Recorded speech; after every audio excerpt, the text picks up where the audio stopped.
Hey guys, Foxy here, and this will be part 1 of What If Female Izuku was a witching dragon. Now, I know I have stuff to upload, and I'm sorry for the very long wait.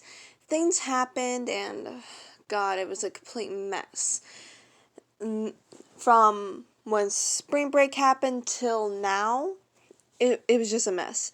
I would explain to you guys why, but right now I know you don't want to listen to me. You want to listen to the story, and also I want to, get to the story because I don't know how long my family will be gone for. So I'm going to try to speed this up. This story might be short, or not short. This episode might be short so I can get out as many as I can while getting to the point. And yeah, we're just gonna start off with I'm sorry, my brain is rebooting itself. We're just gonna hop right into the story, and yeah, see you guys. Our POV. Life was a unexpected, terrible existence. The world the world is beautiful like love, but life and love can easily break you and tear you into millions of tiny stars. If you're not strong enough, if you're weak, you die. If you're strong, you live with the scars that the very love and life have imbued on you. For me, a young girl hated by her mother, her once upon a time best friend and brother, life was not kind to me. At the age of 5, I had to run. I had to run because scars littered my body ever since I came out of my mother's womb. I ran and I ran and I ran. I never stopped. It was a winter's night, beautiful and so very lovely. The moon was high in the sky, and its beautiful silver light shone down on this disgusting world. And in an eerie blackness, there were diamond-like stars, glittering and shining throughout the void. It was beautiful and magnificent. Usually you would not be able to see the stars and barely the moon. The world was so disgusting, but I loved it. I love to live. I love life. Even though life has not been too kind to me, I love it because it gives me the will to live, and I shall live. But at this very moment, I had to run. I ran and I ran, crunch, crunch, crunch, my bare feet hitting the ground, crunching the snow. I was so cold and so numb. I ran and ran, even though tears fell from my eyes. I ran and I ran. I couldn't see. I barely could see in front of me. Tears, so many tears, blocked my sight. But I kept running. I ran right into the forest. Foxy here. I just realized I said we were going to do our POV. I messed up on that. And I guess it's Izumi's POV. Please forgive me, and I'm sorry for the confusion. I usually just start off with our POV just to get the baseline down, but I guess it didn't work. Oopsie daisies. But we're going to hop right into the story, shall we? Yeah. I ran and I ran. Then I fell.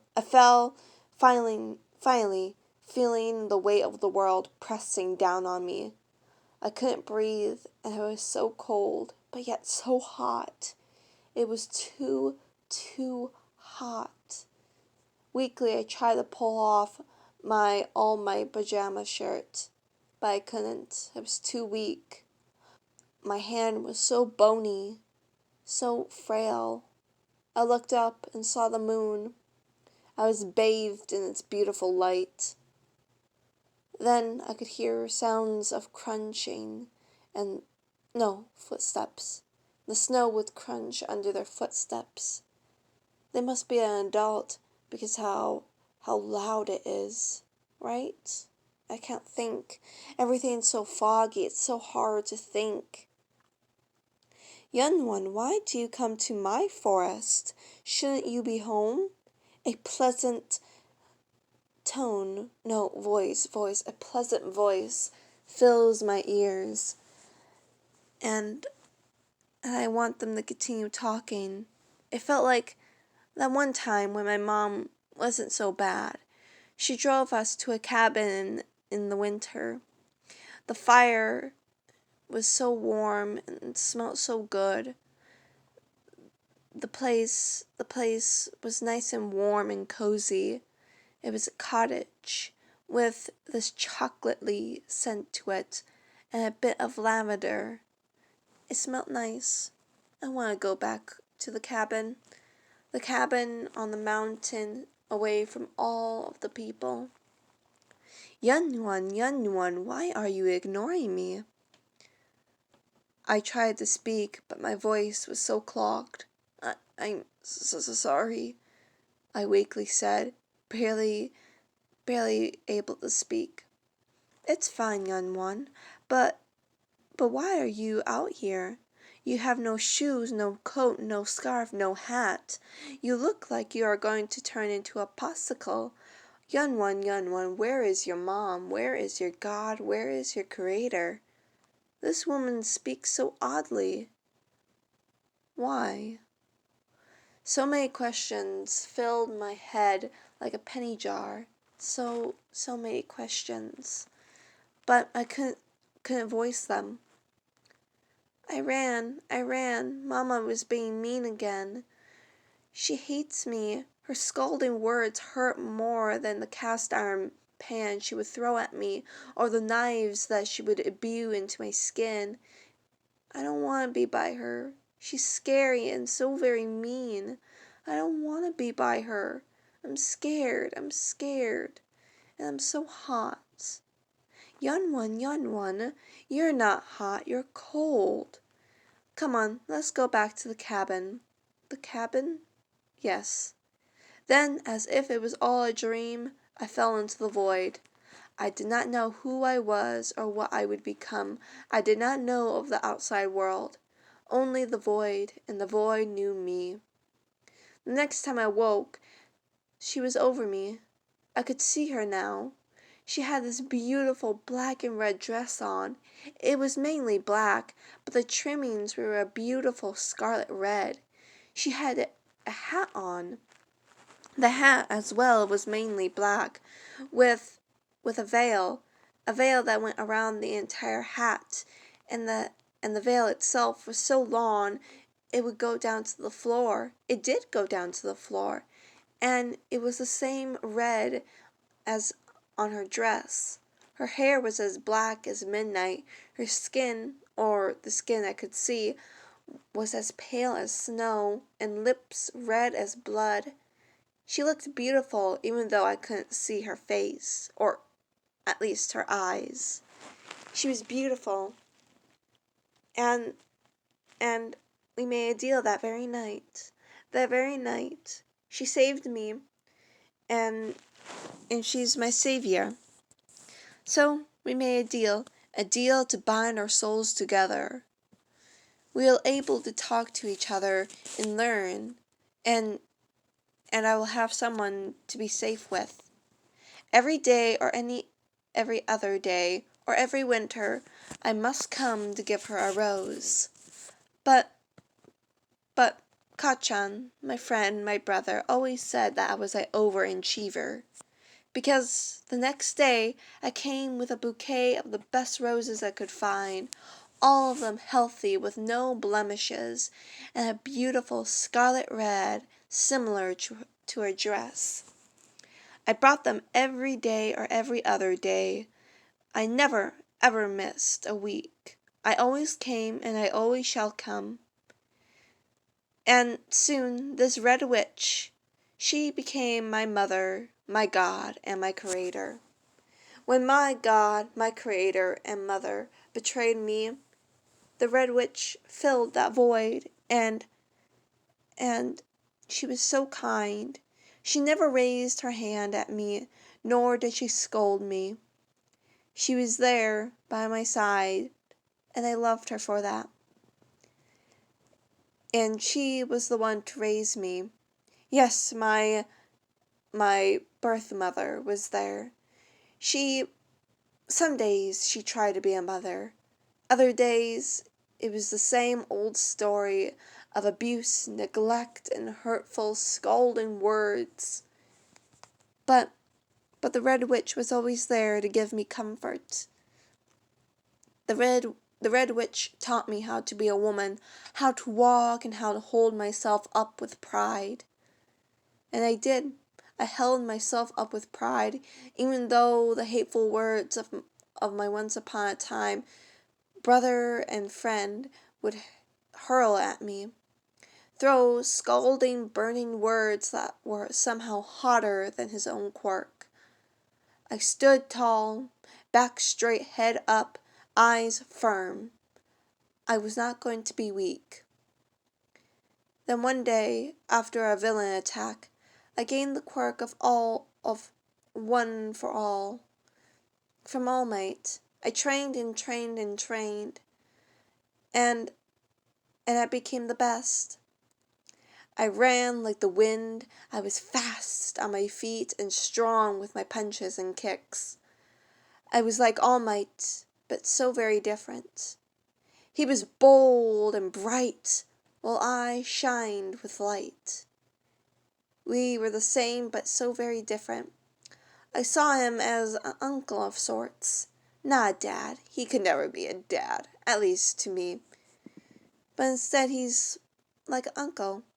He was so sweet and kind, and a bit stupid, but hey, everyone can have everything. And halfway through my first year, I got a boyfriend.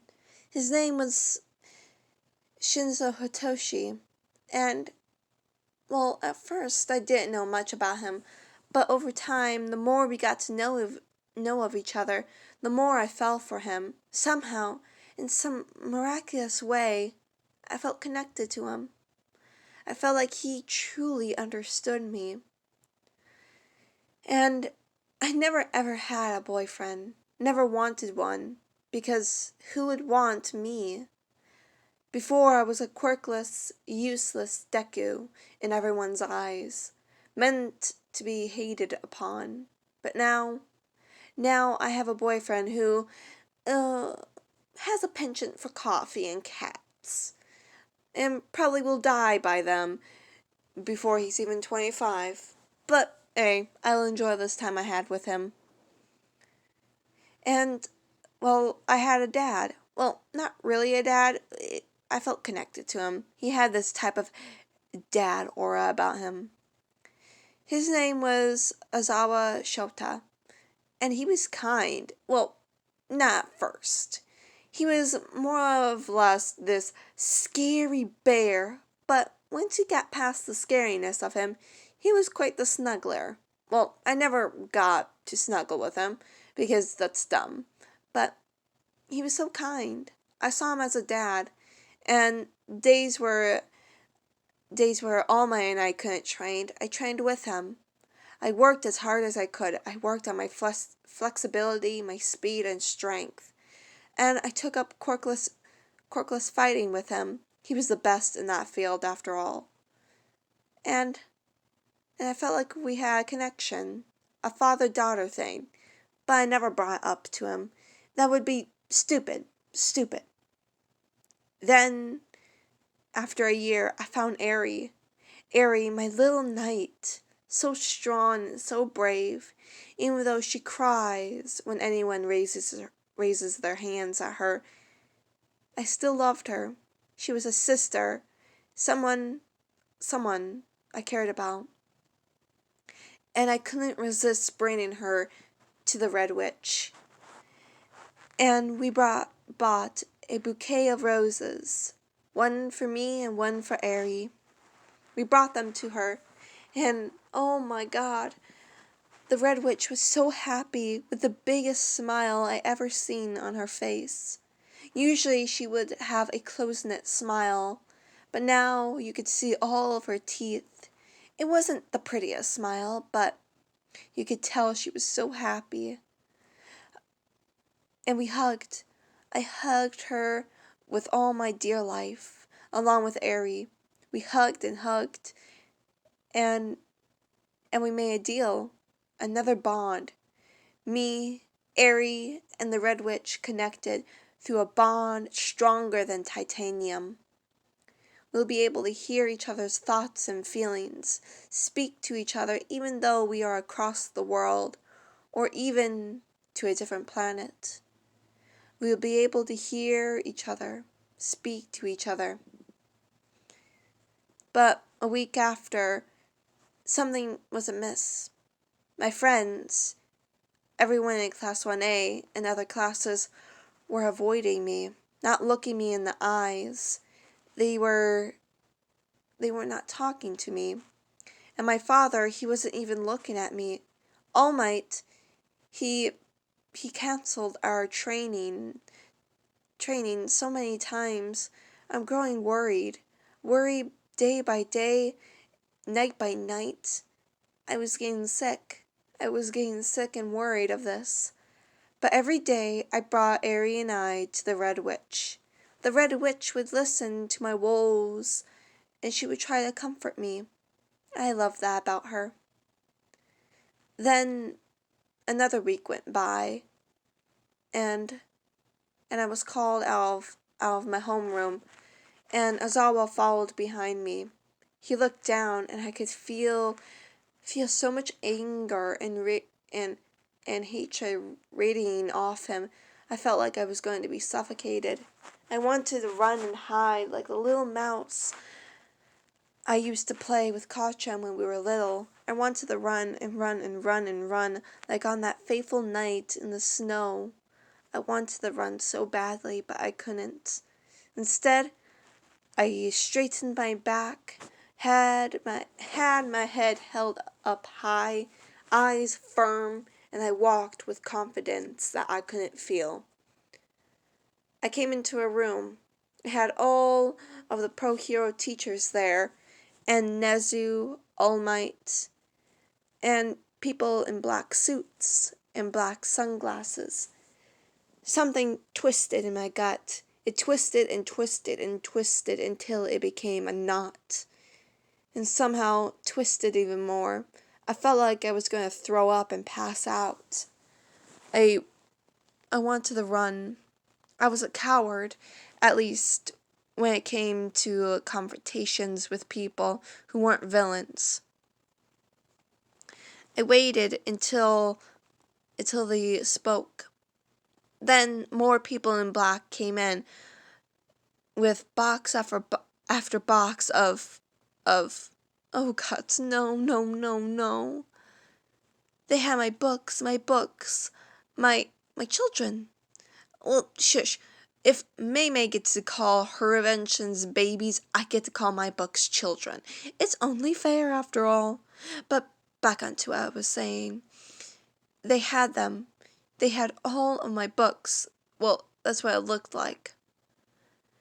Then they pulled up a tablet. It had me, but not me. Someone who looked like me, but wasn't. They had green, fluffy hair that cascades over their shoulders and back, wide hips, strong arms, but something was clearly wrong with them.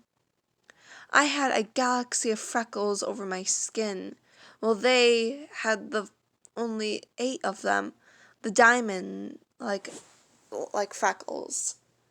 If you look closely, they had none of my galaxy freckles.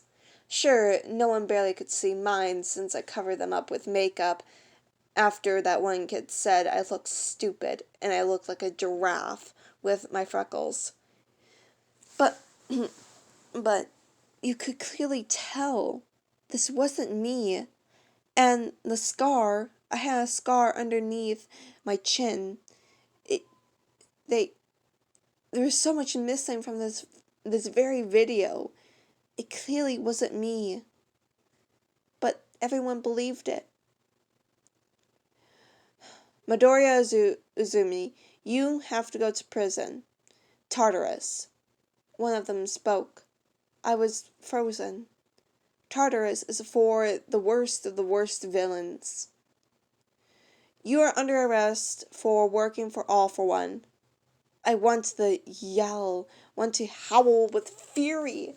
How dare they? How dare they accuse me of working for All for One? He was terrible and a monster in his own right. How could I work with him? But no one would listen. Even after I tried to talk to them, I was dragged away. I looked towards Izawa, begging, pleading with him, with my eyes, trying to get him to believe me. He just looked at me with such hatred, it made me want to recoil. Then I looked towards All Might. He looked down. My heart broke. It broke into thousands of pieces. Then before we left the school, I saw my boyfriend. The boyfriend I gave my all to. My love, my time, and my virginity to. I gave all of who I was to him. And he was there, kissing another girl, with hair black as midnight, skin burnt by the sun. She was beautiful, but he was looking at me with his terrible, terrible smirk. The very smirk he and Azawa would use when they played one of their games. I grounded my molars together. Quirked people didn't have molars, at least not the wisdom teeth. I grounded them, almost believing I would turn them into dust. I wanted to bite, I wanted to lash, I wanted my intrusive thoughts to burst with hatred, and I wanted to do so much. I was angry, hurt. But I walked, with my head still held high, but all I wanted to do was cry and scream. Everyone was laughing, jeering at me, pointing fingers, laughing, shut up! But they didn't. They did not shut up. Then I was carted off to Tartarus. A week in, I felt sick. I was sick and I was puking so much. And I was having my period, but it was spotty. After a week of this, they brought me to the nurse. The nurse looked at me and rolled her eyes. She was beautiful, but she was so mean. She did an examination on my stomach, and the test came back with positive. I'm pregnant. I am fucking pregnant for the very douchebag who decided to play with me. With what, I would never know. But I know I hated him. I hate Shinzo. I hate Class 1A. I hate. I never hated anyone before, even the bullies who jeered at me and humiliated me. I forgave and I forgot the people who shoved my head into a toilet while flushing it. I forgave and forgot everyone who would throw food at me, pull my hair, burn it. I forgot and forgave everyone who did every terrible thing to me. But I would not forgive nor forget this, because they ruined me. They played with me. At least the bullies didn't play with my feelings, made me feel wanted and loved. At least not for a complete fucking year. Hatred was a new feeling to me, but it burned like hellfire. I wanted to spew out fire if I could. I wanted the world to burn with the fury of the gods. All I could do right now was to live as best as I could, even though my cellmates were mean. They were so very mean. They pushed and jeered at me, laughed when they figured out my circumstances. They laughed and jeered, called me mean names, pushed me around. The nurse was giving me medicine by the 3rd week. I took it. A week later, I bled. I bled, and they brought me into the nurse's office. We were alone, and she was laughing and jeering at me, pointing fingers, fingers were calling me such mean names. Then she said the thing that pushed me over the edge, broke me into thousands of pieces, and made me a monster, at least in the prison. You're such a stupid girl, you know that. Oh, I could bust a gut right now. After all, a girl like you, a villain, does not deserve the right to bring life into this very world like you fucking narcissistic bitch. Everything froze. Everything started to click. It clicked and clicked and clicked, and it didn't stop clicking. She killed my children. Even though I didn't really want them, I still loved kids. And she killed them within my own body. The medicine that was supposed to help me keep them and myself healthy, they were killed. Killed before they could even take their first breath. Killed before I could even hold them. Killed, killed, killed. I guess the bitch was not expecting me to break into lose it, I guess. Because before she could even react, I took the scalpel that the stupid, narcissistic, crazy, insane witch like her left out. I grabbed it, and I launched myself at her. Even though I felt so much pain from my abdomen, I didn't care. After all, I ran around with broken bones for the hell of it. So I could handle myself. I grabbed the very, very scalpel, and I dug it within her own chest. Not enough to kill her. No. This girl took away the one thing I cared about, at least to some sort of degree. She killed my babies, my twins, and I'm gonna have her head as a fucking mental. But before I could do that, guards came in hearing the fucking witch scream bloody murder. They tried to pull me off. Somehow they got the scalpel away from my hand, but I was still over the woman's body. I grabbed the woman's hair, pulled it back, and I opened my mouth.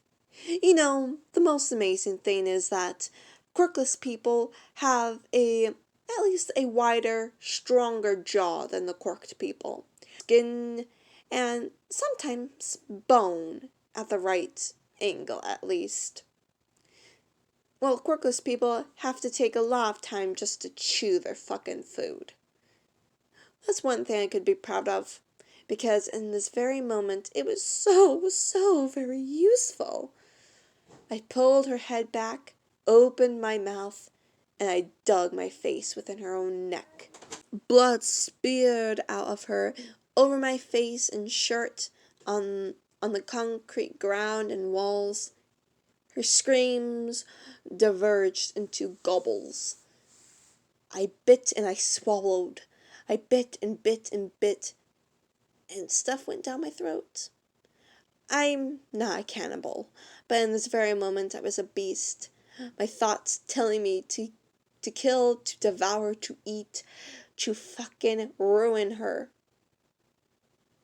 She didn't die, though, in some miraculous way. I was pulled off her and thrown all around the nurse's office before I was thrown back into my own cell. She got to live, but she lost her voice and refused to treat me. I didn't care. I lost it all. But the thing is, I still had the bond with Aerie and the Blood Witch. I talked to them daily, telling them everything and anything, and listened to their stories. Aerie became cold towards Shinzo and Anazawa, but not enough to remove herself, just to let them know that she isn't happy, and refuses to tell them why. That's my good girl. Years go by. I'm 22 and still stuck in a prison. 4 years. 4 years I was stuck in the prison. Eri was 5 when I saved her, so she should be 9. And the Blood Witch, well, I never knew her age. Life went by slowly. I was hurt a lot. I guess I was too much of a threat. So they moved me into this in-between zone between the prison. It's where men and women are put, hoping to make some sort of a food chain. Usually the males are on top and the females are on the bottom, or in the middle. It really doesn't matter.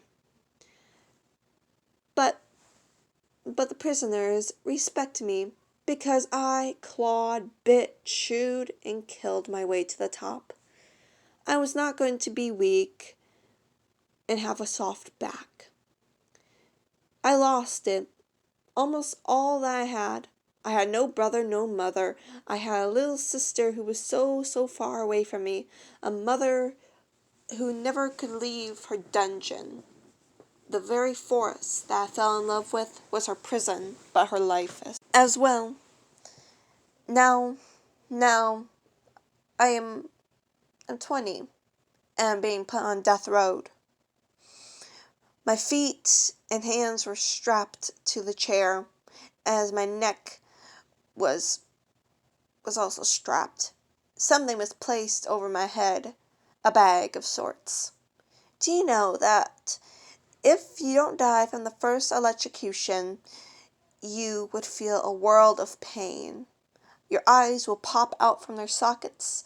Your tongue would, I think they said it would burst. Not too sure, but you would bleed from every crevice of your body. I'm not really excited for that. I hope I die on my first strike. But then again, the world hated me with unknown reasons. I didn't die from the first electrical attack, or the second, or the third, or the fourth. But the fifth one finally ended it all. I'm just happy.